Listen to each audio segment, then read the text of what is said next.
kata kuncinya mata ta'maluna min ba'd. Bagaimana nasib anak kita nanti? Kita kalau mau tahu bagaimana kondisi teman-teman tentara dengan Undang-Undang Nomor 34 Tahun 2004, bagaimana sampai akhirnya Bang Anton Permana menulis video atau membuat video TNI ku sayang, TNI ku malang. Jadi negeri ini sekarang dalam keadaan diinjak-injak, diperkosa, ditembak, dibully, dijejek, tapi semuanya senyum-senyum saja. Ya. Karena penjajahan ini telah berhasil menggendam heroisme kita sehingga akhirnya Indonesia kita berada pada keadaan seperti hari ini.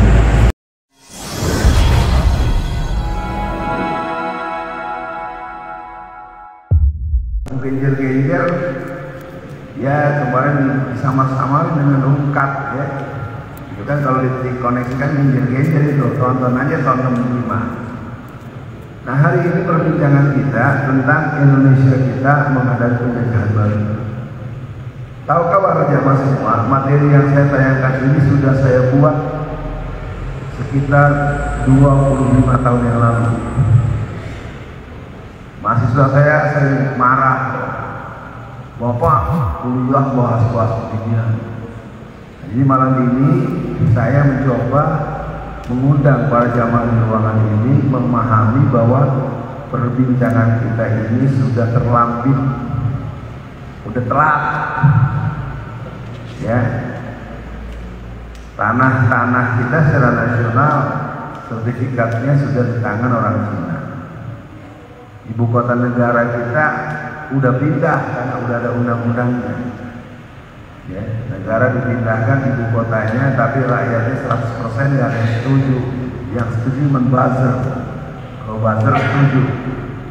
Kalau warga masjid ini kira-kira setuju ke Indonesia negaranya, ibu kota negaranya pindah? Tidak. Nah, ya, Bapak tentara saya nggak tanya, nanti komandannya marah. Oke, kita teruskan ya.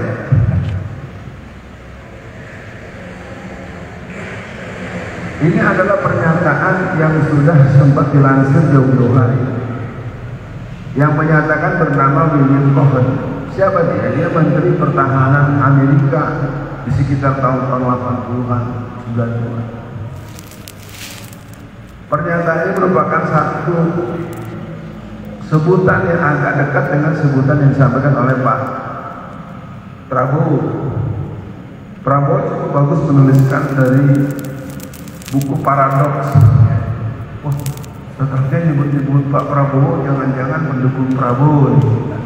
Ya enggak lah, Alfian Tanjung pendukung Anies Baswedan, jelas. Ya, kita nggak mau orang yang suka nonton film porno sama orang yang suka menyakiti hati umat Islam. Ya iyalah, gitu. Habib Rizik ditahan, saya di penjara 4 tahun.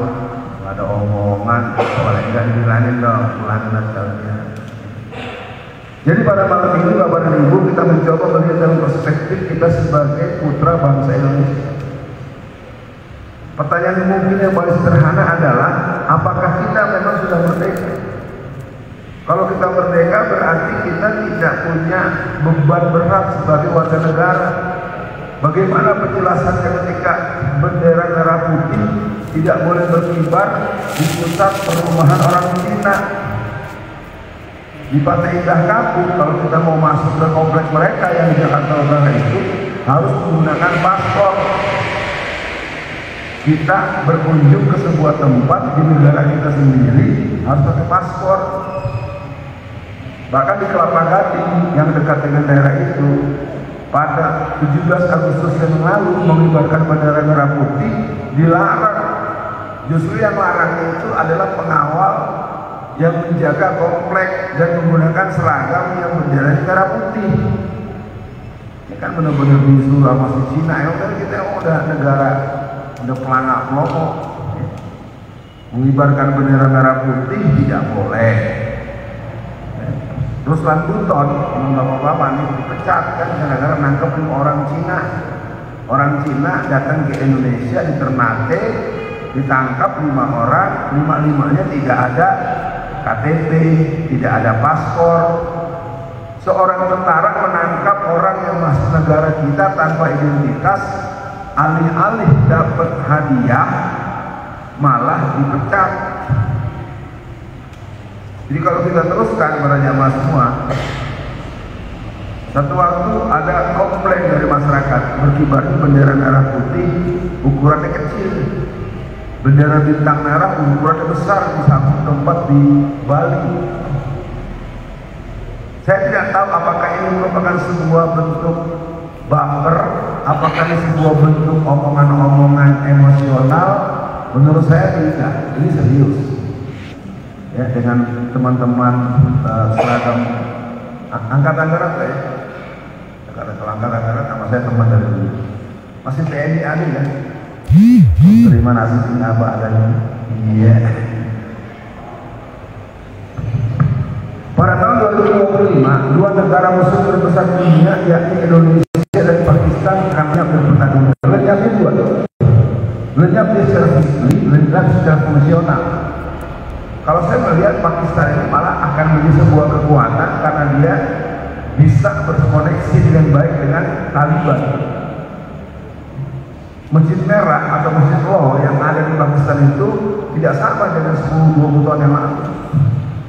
Masjid itu sekarang punya jamaah bisa sampai 500.000 sampai 1 juta, dan imam-imam masjid sekarang sudah pede bawa senjata kemana-mana. Artinya hilangnya bukan pada posisi ditenggelamkan, tapi mulai membangun satu koneksi dengan Afghanistan.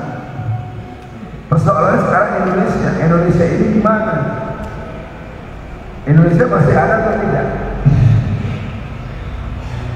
Ketika 72 sampai 80% sertifikat tanah kita berada di tangan orang-orang Cina, penjelasan apa yang ingin Anda katakan kepada saya? Saya di penjara itu karena membahas bahaya penjajahan Cina. Saya terangkan bahwa secara nasional, menurut para ahli pertanahan, menurut orang yang bertugas di Badan Pertanahan Nasional, bahwa 72% waktu itu ya tahun 2017. Kalau sekarang menurut Dr. Abdullah Mahua atau menurut beberapa tokoh-tokoh yang suka menerangkan perkembangan penguasaan tanah oleh kaum Cina itu sudah di atas 80%. Yang saya tahu persis untuk daerah Tangerang Raya, ya, dari yang namanya Pamulang, Tangerang Selatan sampai Tanjung Kait, Tangerang Utara, yang mungkin kalau jamaah di sini nggak tahu paham, pasti paham dong. Bandara Soekarno Hatta, tahu kan? Bandara Soekarno Hatta itu kesana nanti ada beberapa kampung, dari yang namanya Rawarengas, Rawajati, Rawalini, Alam Sukahaji, itu sampai ke ujung sana itu, dari ujung Tangerang Selatan sampai Tangerang Utara itu 84% sertifikat tanah di tangan orang Cina. Ponorogo, Jawa Timur itu sudah 75%. Majalengka yang sempat membuat sebuah pangkalan atau membuat sebuah bandara Kertajati, saya nggak ngerti kok bisa bikin bandara tapi kemudian bandaranya nggak berfungsi. Itu bandara itu buat apa ya? Jangan-jangan buat tentara Cina, jangan-jangan buat naruh perlengkapan pasukan Cina. Ketika pembahasan ini disampaikan, orang banyak menuntut agar saya membuktikan omongan saya. Saya bisa balik menuntut, buktikan kalau omongan saya salah. Nah, persoalannya sekarang kita sudah lihat berbagai peristiwa, kalau berhubungan dengan orang Cina mesti kita kalah terus. Urusan tanah kita kalah, ya, urusan penggunaan mobil, ada mobil angkatan darat dipakai sama orang Cina kemana-mana, nggak ada yang komplain. Mobil polisi apa, pesawat khusus polisi dipakai sama orang Cina, nggak apa-apa. Ya. Negara ini negara Indonesia apa negara Indonesia saya nggak tahu. Kita lihat. Mari kita melihat secara mendalam Indonesia kita ini betul-betul serius terkuras, dikuasai sumber daya alam kita oleh pihak asing. Satu kelembagaan sumber daya alam yang bernama Freeport. Freeport itu lebih dikenal dengan daerah-daerah Jazirah Tembagapura. merupakan sebuah kelembagaan eksplorasi sumber daya alam yang namanya emas yang dipimpin oleh McMahon. McMahon ini pada tahun 1958, tahun 1958 sebuah kelembagaan yang mengeksplorasi emas yang sebetulnya perusahaan hancur. Akhirnya dia bisa bangkit dengan mengeksplorasi emas yang ada di negara Kesatuan Republik Indonesia. Freeport sejak tahun 1962 sampai tahun 2012 itu telah mengambil keuntungan sebanyak 362 titik, 362 titik, 350 titik, nolnya 12. Pemasukan sebanyak 362.350 triliun itu masuknya ke kas negara Amerika. Pemerintah Indonesia cuma dapat 1%. Pengamanan yang dibuat oleh pihak-pihak keamanan aparat negara kita cuma dapat jatah 56 miliar per tahun. Sebelum saya terusin, menurut masyarakat di sini, menurut jamaah di sini, itu adil tidak? Bukan tidak adil, goblok ya. Itu baru Freeport, belum Halmahera yang baru ditemukan, belum Gunung Mongkor yang di Bogor, belum Cikotok. Jadi kalau kita bahas, kita bisa memaklumi omongan Abraham Samad. Tahu nggak Abraham Samad? Siapa? KPK. Nah, Abraham Samad mengatakan apabila hasil keuntungan yang dikeluarkan oleh Freeport itu dengan pembagian dividen dan segala macam secara normal, maka masyarakat Indonesia minimal dapat 20 juta per orang setiap bulan. Baru yang Freeport, belum yang Halmahera. Kemarin 5 juta nikel kita dijual tapi nggak ada yang ngaku. Selama kurang lebih 5 bulan, 6 bulan, pemerintah Cina mendapatkan keuntungan 10.000 triliun. Asik ya dengarnya, enak banget. Dia yang punya kereta, dia yang make, kita yang bayar, lalu kita mau ngasih subsidi, ngeri banget. Jadi ini adalah sebuah fakta yang tidak bisa dibantah dan ternyata kita tidak bisa mendapatkan penjelasan tentang ini dari orang-orang yang katanya anggota dewan yang tidak terhormat. Harusnya kan mereka yang menerangkan pada masyarakat, bukan si Alfian. Jadi malam ini paling tidak dengan semangat kebersamaan kita kepada teman-teman semua, kawan-kawan dari tentara, saya ingin katakan kita di ruangan ini adalah putra-putra Indonesia. Yang kedua adalah berkembangnya pola gaya hidup yang berakar pada ideologi sekuler, liberal dan pluralis. Kita tidak bisa lagi membantah bahwa negeri ini sudah menjadikan Allah Tuhan sebagai sesuatu yang disebut hanya pada saat sumpah jabatan dan pelantikan. Di saat lain tidak ada Tuhan lagi. Tuhan itu kalah dengan perintah komandan, kalah dengan keluaran SK, dengan tekanan ini. Acara bisa batal kalau beliau nggak setuju.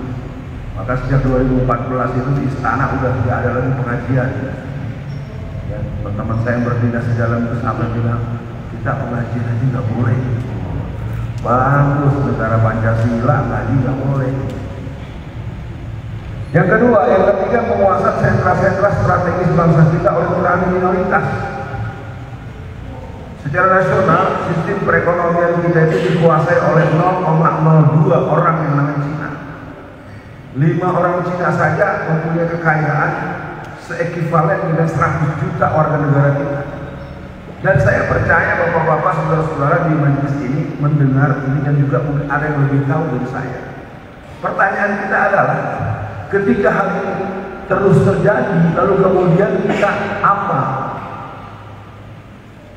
Sementara kita sudah berkuah darah dengan ditekannya oleh pihak IMF, dengan pemerintahan Zionis Israel, Zionis Kristen dengan formula mereka. Sekarang kita mendapat dengan bintang merah, obor.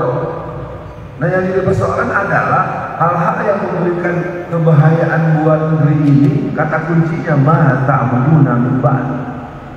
Bagaimana nasib anak kita nanti? Kita kalau mau tahu bagaimana kondisi teman-teman tentara dengan Undang-Undang Nomor 34 Tahun 2004, bagaimana sampai akhirnya Bang Anton Permana menulis video atau membuat video TNI ku sayang, TNI ku malang. Jadi negeri ini sekarang dalam keadaan diinjak-injak, diperkosa, ditembak, dibully, dijejek, tapi semuanya senyum-senyum saja. Ya. Karena penjajahan ini telah berhasil menggenggam heroisme kita sehingga akhirnya Indonesia kita berada pada keadaan seperti hari ini.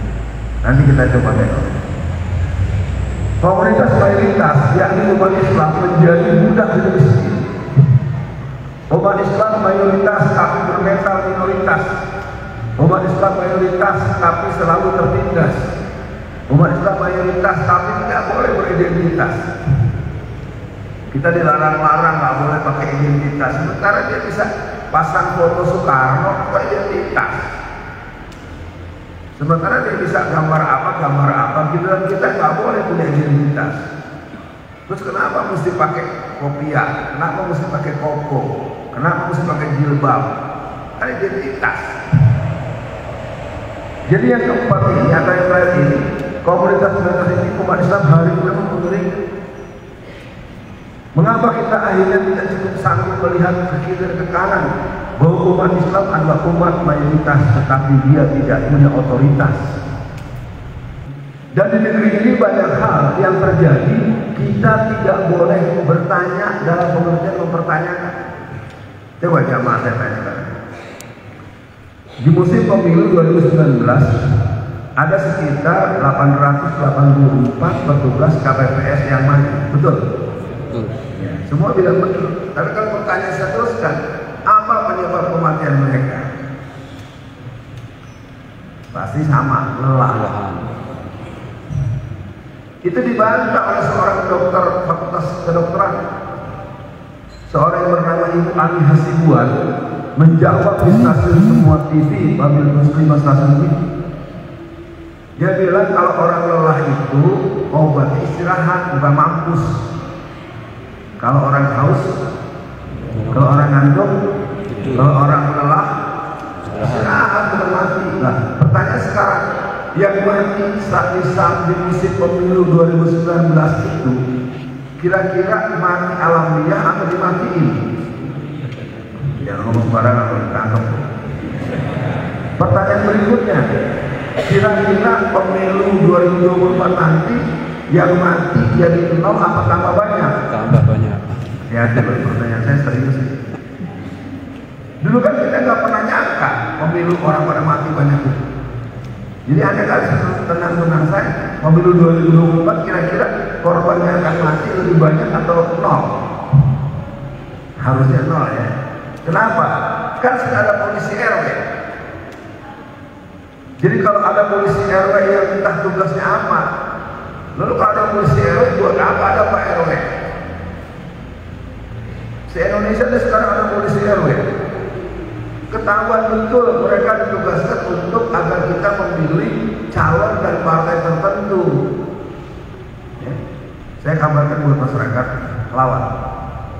Ya, beberapa kawan-kawan saya yang Pak RW, yang Pak RT itu disamperin polisi. Pak, emang ente nggak punya kerjaan? Di polsek-polsek saja banyak kasus. Dari perampokan, pencolengan, apa perebutan, penjamretan aja, BAP-nya belum keurus, pakai ngurus ke RW. Ini kalau saya bayangkan, kalau pakai logika keamanan, mestinya pemilu 2024 nanti dipastikan tidak ada korban, 0 korban. Ya dong, kan ada polisi di RW. Saya ingin memberikan kode, ini tidak, nanti korban akan jauh lebih banyak.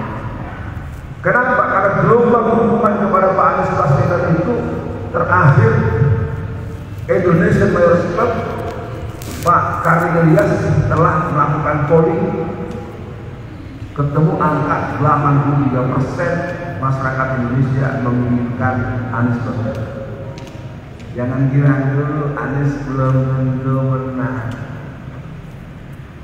Di negeri ini kemenangan itu bukan diperoleh bagi orang yang memenangkan angka-angka. Tapi orang yang memenangkan kecurangan, memenangkan dengan uang dan memenangkan dengan dukun. Ya kan? Ono yang tempat sirkuit yang di Kalimantan yang ada Sirarat, Mandalika ruginya 4,6 triliun. Ya, dibilang nggak ada hujan kebanyakan. Sirarat mau remote, kata remote awan. Tak tahu dia ngomongnya apa lagi. Udah jelas lapangan JIS itu udah standar internasional, hanya diganti rumputnya sama rumput ubur-ubur. Akhirnya FIFA bilang ini standar internasional.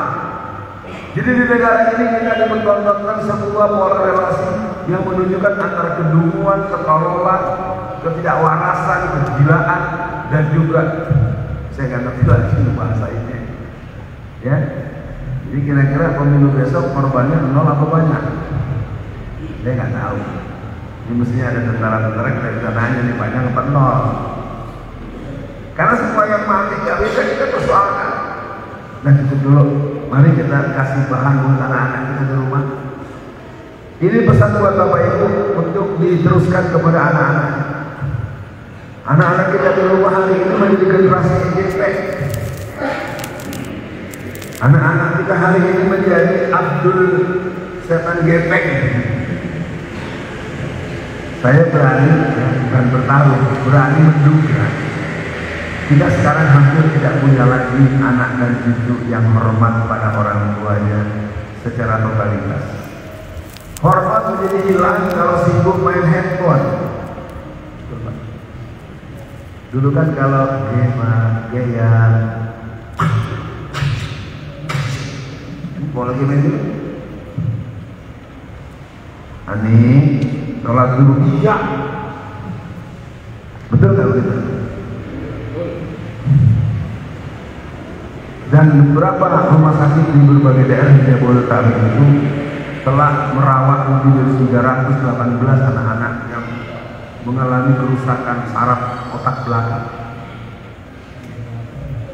Ini kalau kita teruskan ke Pekanbaru, kemana-mana, jadi negeri ini memberikan. Nah, kita masuk. Mari kita ajarkan anak kita untuk memahami anatomi persoalan yang secara utuh menyeluruh tentang negeri kita.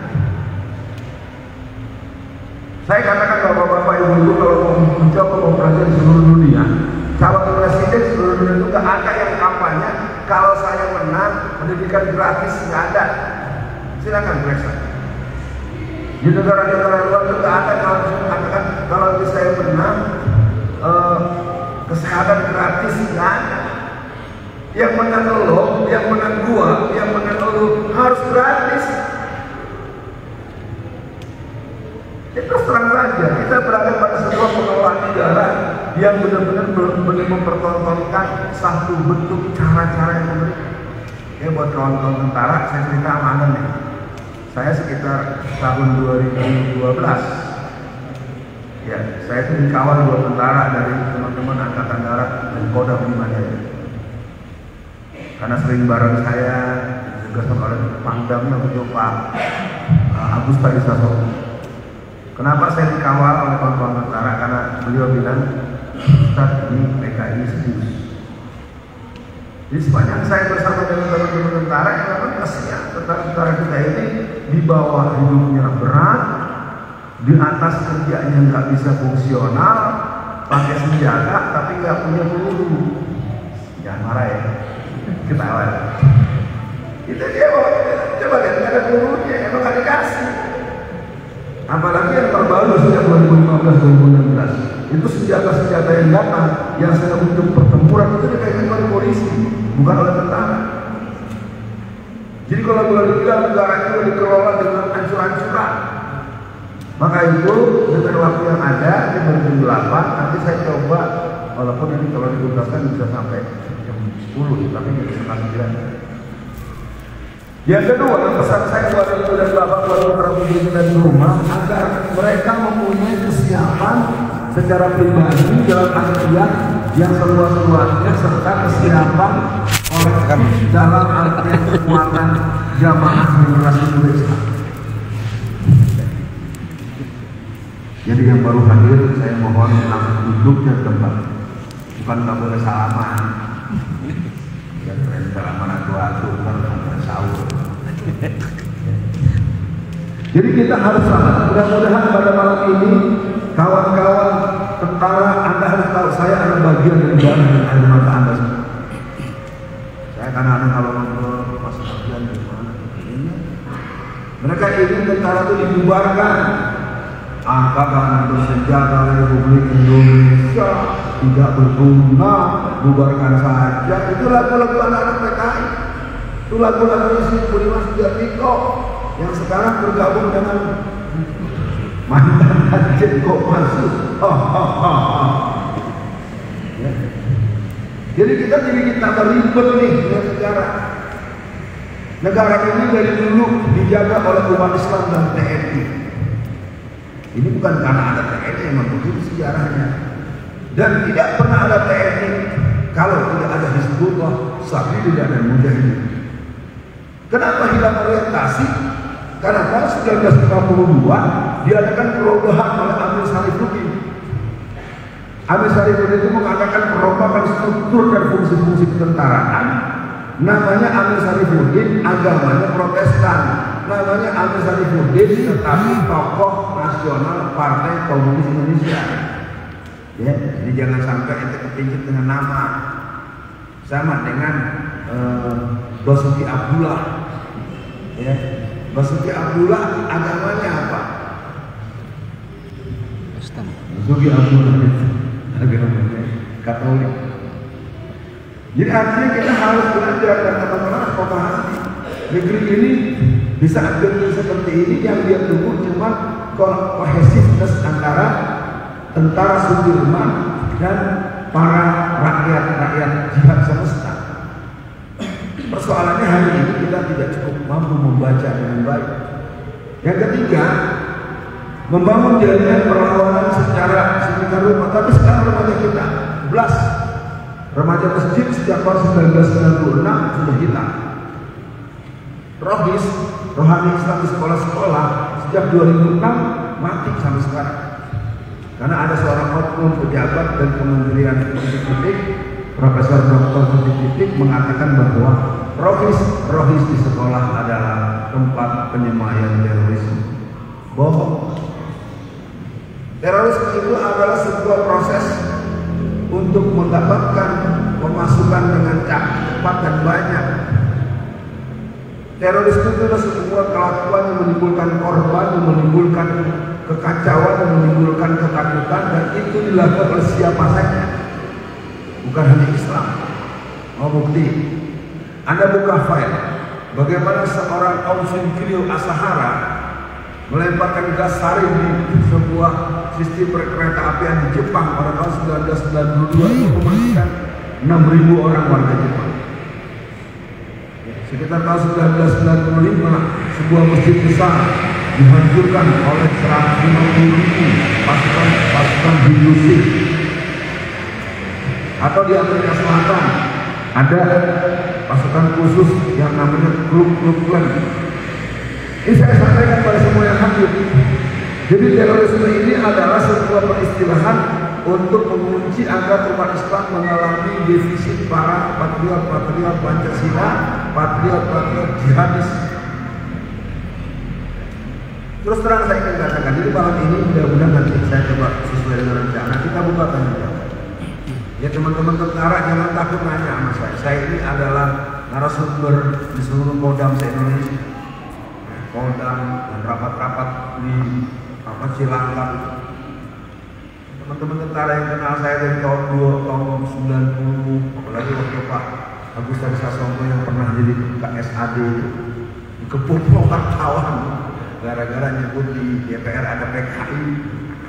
Telepon saya, Alfian, sini saya dikepung wartawan. Kenapa Pak? Gak bisa jawab saya. Jenderal gak bisa jawab. Tapi karena kita berteman, saya balik lagi kita. Jadi jelas teman-teman semua, kita nggak masuk bagian berikut. Mudah-mudahan jadi perhatian.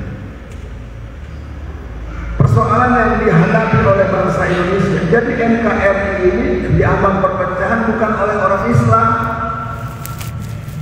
Wah, ada Ustaz kemarin OPM, bukan apa namanya Aceh Merdeka, GAM ada nih.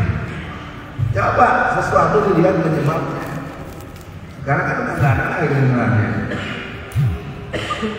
Yang justru OPM ini merupakan sebuah upaya untuk berlepas dari Indonesia atau menawar kaum Zionis dibackup oleh kaum komunis.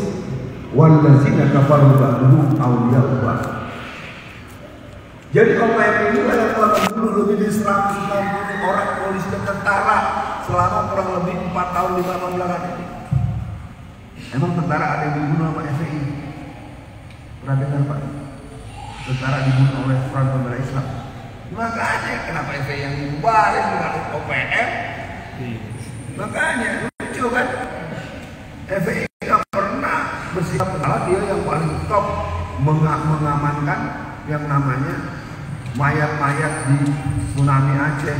Tsunami Aceh itu per Desember 2004 sampai awal Januari 2006 mengangkat mayat terbanyak itu Front Pembela Islam yang langsung dipimpin oleh Habib Rizik membawa sekitar 100 sampai 135 mayat-mayat yang sudah berbagai kondisi.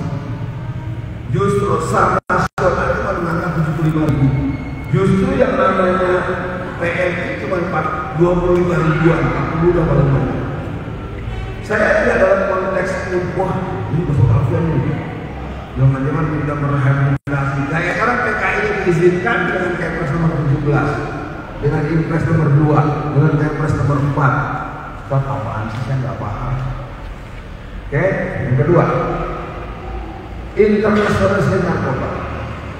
Internasionalisasi narkoba itu menurut Bapak Jenderal Budi Waseso yang pada tahun 2015 beliau masih menjadi pemimpin BNN. Apa BNN? Badan. Apa kata Pak Buas? Kan juga nama panggilannya Pak Buas. Jenderal Buas mengatakan bahwa di Indonesia setiap tahun masuk sebanyak 250 ton narkoba. Kalau yang nggak percaya langsung searching di internet. Biar saya jangan dikira ngomong sembarangan. 250 ton berarti 250.000 kilogram. Betul? 1 kilogram berapa gram? 1000. Jadi 250.000 kali 1000.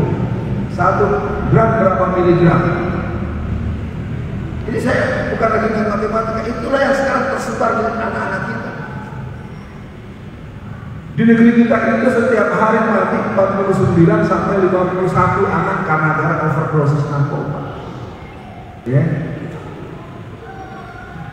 Jadi sekali lagi pada jamaah yang hadir pada malam ini, saya ingin katakan perbincangan kita malam ini akhirnya akan membuat kita semua melihat bahwa negeri ini tinggal menunggu the law citizen. Maka saya mengatakan di berbagai daerah yang mengundang saya, yuk teman-teman kita persiapkan pertahanan lokal. Maka pola perang gerilya yang pernah diajarkan oleh Jenderal Sudirman perlu dimodifikasi antara pola kolonial dengan pola digital.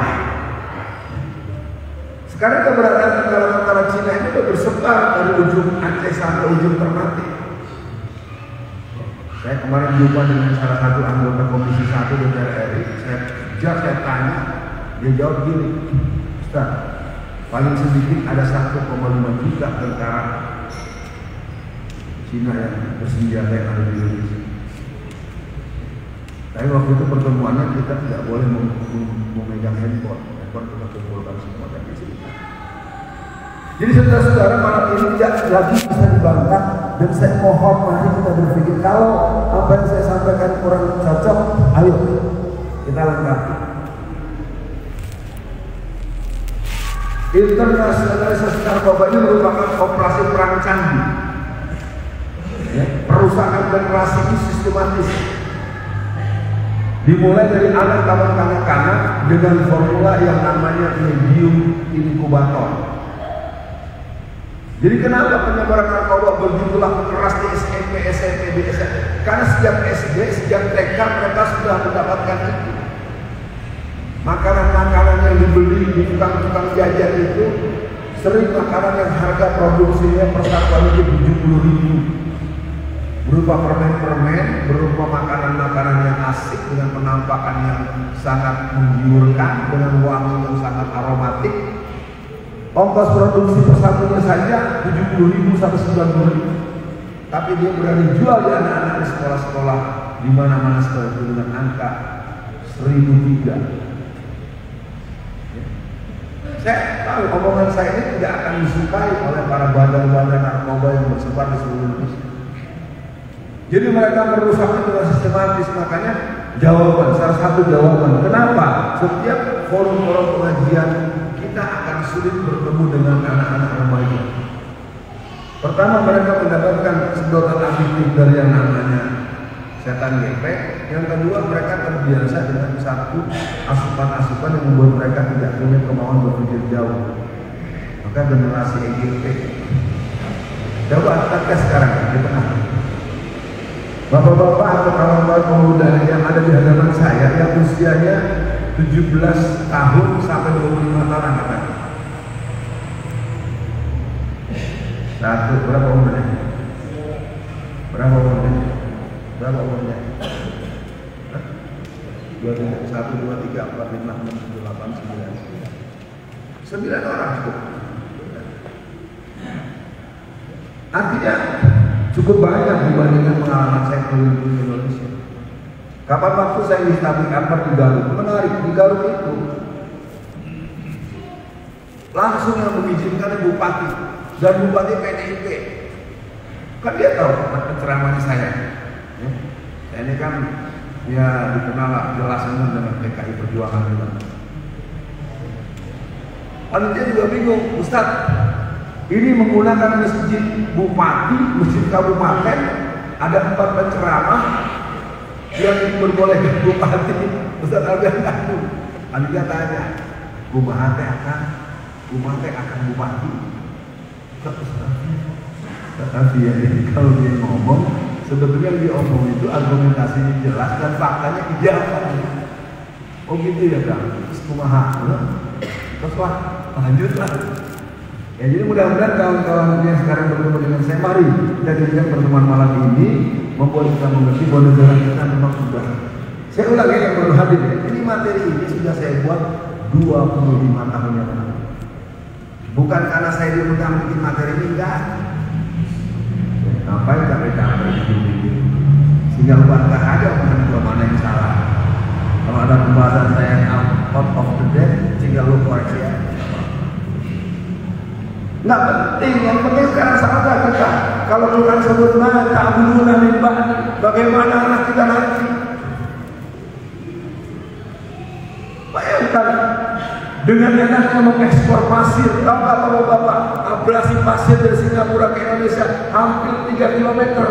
Sekarang saya tanya sama antum punya rumah, antum punya tanah antum ada 200 meter.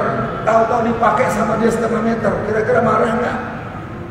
Sekarang negara kita diambil dengan hampir 3, bahkan sekarang hampir 6 km. Saya nggak tahu lagi, waktu itu saya bicara dengan Profesor Dr. Amin Sartoso, guru besar ilmu politik dan pertahanan. Ini mana? Jadi negeri kita itu seperti dilarang dijual barang. Ya. Singapura itu betul-betul kita itu beli minyak tanah, bapak-bapak itu tahu. Itu minyak yang punya kita, tapi belinya ke Singapura. Saya tidak sanggup lagi membahas. Enak banget dia. Kita yang punya, dia yang melakukan penguraian, mesinnya punya Jepang, lalu kita beli sama dia. Kalau kita beli sama dia dapat untung nggak? Gedean dia untungnya goblok. Lalu pertanyaan kita, DPR-nya mana? Yang ahli metalurginya mana? Maaf ya mas, saya mengenas ngomong. Jadi kalau Anda mau menengok negeri kita telah mendapatkan perlakuan yang sangat negeri. Saya sering mengilustrasikan ketika ada warga lapor pada Pak RW, Pak RW, rumah saya kerampokan. Pak RW-nya bukan bagaimana caranya mau masih rampok, Pak RW-nya ikut ngerampok. Ngeri.